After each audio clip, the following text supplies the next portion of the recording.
তৃণমূলের ভাঙন নিয়ে তোলপাড়ের আবহে মহারাষ্ট্রে উদ্ধব ঠাকরে শিবসেনায় ফের ভাঙনের জল্পনা। সূত্রের খবর, উদ্ধব শিবিরে 9 জন সাংসদের মধ্যে 6 জন এনডিএতে যোগ দিতে পারেন। এর জন্য কোটি কোটি টাকা ছড়ানো হচ্ছে বলে অভিযোগ করেছেন উদ্ধবপন্থী শিবসেনার সাংসদ সঞ্জয় রাউত। যদিও সেই অভিযোগ উড়িয়ে দিয়েছে বিজেপি। তৃণমূলের ঘর ভেঙে খান খান, দলের হ্রাস মমতা বন্দ্যোপাধ্যায়ের হাতের বাইরে। অবশ্য শুধু তৃণমূলই নয়, ভাঙনের শব্দ শোনা যাচ্ছে বিজেপি বিরোধী শিবিরের আরেক দলের ঘর থেকেও। শিবসেনা, অর্থাৎ উদ্ধব ঠাকরের শিবসেনা। তীরধনুক আগেই বালাসাহেব ঠাকরের ছেলের হাত ছাড়া হয়েছে। এবার কি উদ্ধব ঠাকরের মশালও নিভু নিভু? আগের ভাঙনের ক্ষত শুকোনোর আগেই দলের 9 জন সাংসদের মধ্যে 6 জন বিজেপি নেতৃত্বাধীন এনডিএ শিবিরে যোগ দিতে পারেন বলে জোর জল্পনা। রবিবার বাসভবন মাতোশ্রীতে সাংসদদের বৈঠক ডেকেছিলেন উদ্ধব ঠাকরে, কিন্তু 5 জন সাংসদ সেখানে হাজির হননি। তারপর থেকেই তাদের সঙ্গে আর যোগাযোগ করা যায়নি। কেউ কেউ দাবি করছেন এটা অপারেশন টাইগার, আরও একটা বিজেপি বিরোধী দল ভাঙানোর খেলা। বাল ঠাকরের তৈরি শিবসেনার প্রতীক ছিল বাঘ, কিন্তু মহারাষ্ট্রে শিবসেনার সেই বাঘের মতো দাপট আজ অতীত। বরং শিবসেনার মালিকানায় উদ্ধব ঠাকরের হাত থেকে চলে গেছে একনাথ শিন্ডের হাতে। তার ছেলে শিবসেনা সাংসদ শ্রীকান্ত শিন্ডের সঙ্গে উদ্ধব শিবিরের সাংসদরা যোগাযোগ রেখে চলছেন বলে সূত্রের খবর। উদ্ধব শিবিরের অভিযোগ, এর জন্য কোটি কোটি টাকা ছড়ানো হচ্ছে।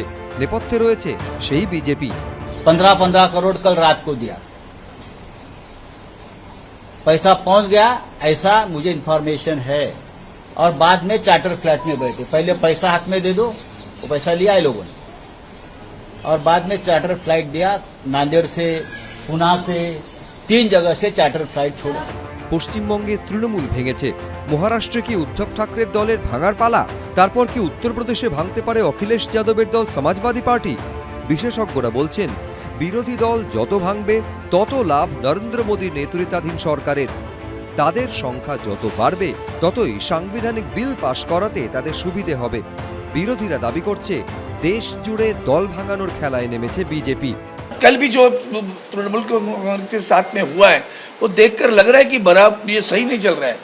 पार्टी विलीन होना ही, व्यक्ति नहीं विलीन होता है, न ग्रुप विलीन होता है, उसके ऊपर भी एक बहस चल रही है। आदरणीय हमारे ओम बिरला जी जो अध्यक्ष है हमारी लोकसभा के, उनकी पहले एक चिट्ठी लिखी है, उस चिट्ठी में लिखा है जो कुछ भी होगा वो संविधान के तहत जो कलम है ऐसे कोई भी आएगा।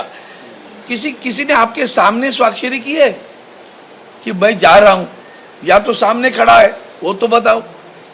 ये जो बाजार चल रहा है पूरे देश में, संविधान की धज्जी रोजाना उड़ाई जा रही है। যদিও বিজেপি এইসব অভিযোগ মানতে নারাজ। এ রাজ্যে তৃণমূল ভেঙে খান খান। আর কোন কোন রাজ্যে বিজেপি বিরোধী দল ভাঙবে, কত দ্রুত ভাঙবে? এবিপি আনন্দ।